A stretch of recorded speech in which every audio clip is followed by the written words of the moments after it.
हमारे इंडिया के दो सोशल मीडिया में चर्चित दो व्यक्ति है जो टॉलरेंस के बारे में आज कॉन्वर्सेशन कर रहे हैं, तो उसके ऊपर रिएक्शन कर रहा हूँ। चलो सुनते हैं क्या बोलते हैं वो दोनों। तो वली, आप एक प्रैक्टिसिंग मुस्लिम है। एक ऑफेंसिव सवाल मैं आपसे पूछना चाहूंगा, दिल में मत लेना। अगर आपके आसपास कोई प्रॉफिट मोहम्मद के अगेंस्ट कोई पोस्ट कर दे या गाली दे, तो आप भी क्या हथियार उठाने लग जाओगे, वायलेंट हो जाओगे उसको लेकर? कि ये सवाल I don't think is absolutely offensive at all offensive, क्योंकि आई थिंक कि हम एक डेमोक्रेटिक देश में रह रहे हैं, यहाँ का एक कानून है और हम सबकी ये जिम्मेदारी है। एंड इस्लाम का खुद एक रूल है कि आप जिस लैंड पे हैं you should follow the rule of that land. और अगर हमारे देश में कानून है तो उस कानून के हमें हद में रहकर काम करना है। ऑफ कोर्स अगर prophet Muhammad peace be upon him के खिलाफ कोई भी पोस्ट होता है इट हर्ट्स, और मेरा रिएक्शन कैसा होगा उसका आंसर भी मुझे इस्लाम से मिलता है। तो अगर मेरा रिएक्शन से अगर मैं हथियार उठा लूं और जाकर लोगों के प्रॉपर्टीज डैमेज करने लगूं, तो उन लोगों के पोस्ट में जो प्रॉफिट मोहम्मद के खिलाफ लिखा है चीजें, मैं उस पोस्ट को और वेरीफाई कर दे रहा हूँ कि आपने जो लिखा वो सही लिखा, इस्लाम ऐसा ही है, आपने जो लिखा वो सही लिखा। तो आई थिंक उनके हेट स्पीचेस का आंसर हमें हेट स्पीच से नहीं देना है। और मुझे लगता है कि इस्लाम ने प्रॉफिट मोहम्मद के लाइफ से हमें बहुत सारे अच्छे एग्जांपल्स मिलते हैं कि हेट स्पीचेस को और हेटर्स को कैसे हमें डील करना है। तो अगर आप ये उदाहरण दें तो आई कैन बिल्कुल there are several examples to like prophet Muhammad. There was this lady who used to throw garbage to prophet Muhammad every day. So whenever prophet Muhammad used to pass by our house, that lady used to throw garbage on him. तो एक दिन ऐसा हुआ कि profit Mohammad के घर को बगल से गुजर रहे थे, and that lady did not come out to garbage of Prophet Muhammad. And Prophet Muhammad was saying, where is that lady?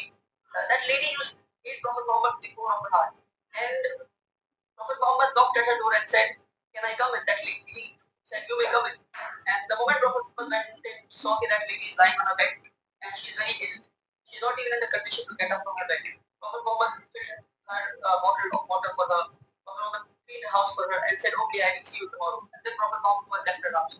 This is one beautiful example in the life of Prophet Muhammad that how exactly उनको कोई गालियां दे रहे हैं, उनके ऊपर garbage फेंक रहे हैं और वो प्यार से रिस्पॉन्ड कर रहे हैं, प्यार से रिस्पेक्ट कर रहे हैं। Exactly exactly. तो हमें प्रॉफिट मुहम्मद के लाइफ से एग्जांपल्स मिल रहा है। और सबसे बड़ा एग्जांपल मुझे लगता है, सबसे अच्छा अगर कोई एग्जांपल मैं लोगों को दे सकूं ये कर रहे हैं। पहले तो मैं ये कह रहा हूँ बिल्कुल जिन लोगों ने गलत किया प्रॉफिट मोहम्मद के खिलाफ लिखा वो एब्सोल्युटली फ्रीडम ऑफ हमारे देश में फ्रीडम ऑफ स्पीच है। और फ्रीडम ऑफ स्पीच हमारे देश में एब्सोल्यूट नहीं है कि आप कुछ भी बोल के चले जाएं, किसी को भी गाली बोलकर चले जाएं। फ्रीडम ऑफ स्पीच में भी रिस्ट्रिक्शंस है, आप किसको क्या बोलेंगे कितना बोलेंगे उसमें रिस्ट्रिक्शंस है। आई थिंक उसकी भी पुलिस है, कोर्ट्स है डील करने के लिए, there is proper law to punish that person.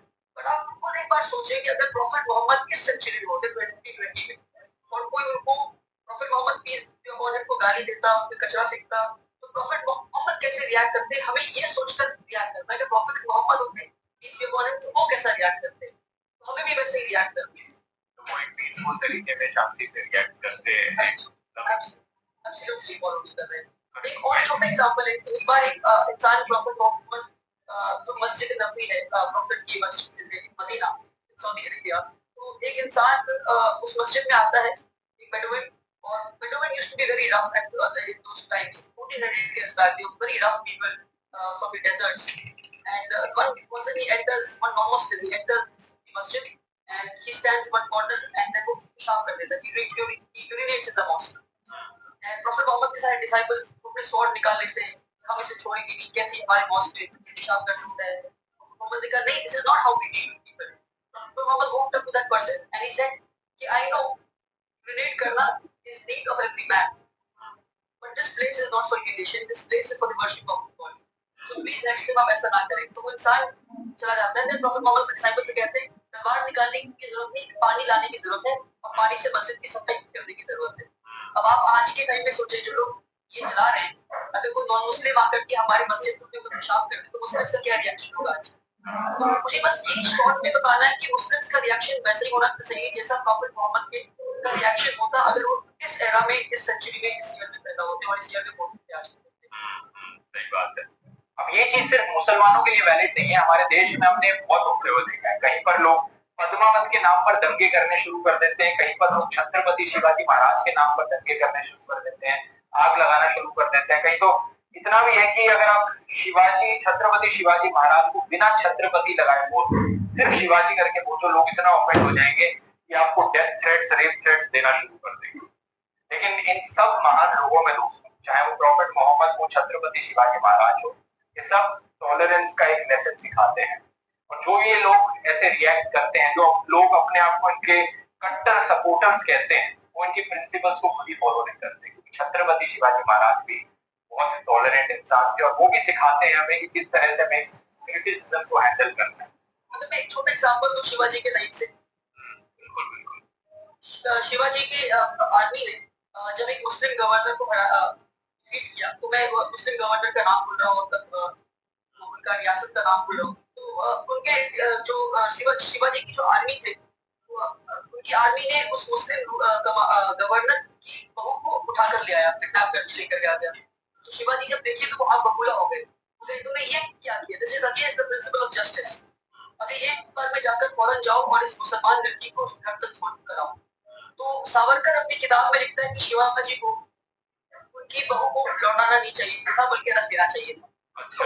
Savarkar की आइडियोलॉजी है कि बहू को रख लेना चाहिए था, पर हिंदुइज्म और शिवाजी की आइडियोलॉजी है जस्टिस का प्रिंसिपल ये है कि लौटा देना चाहिए था। दिस इज हमारी लड़ाई for the sake of justice. पर हम किस हद तक नहीं जाएंगे कि किसी औरत को रेप करें, किसी को अपने घर ले आकर उसको बंधक बनाकर स्लेव बनाकर। So I think Shivaji is an example of how a Hindu man should lead his life, and not Savarkar.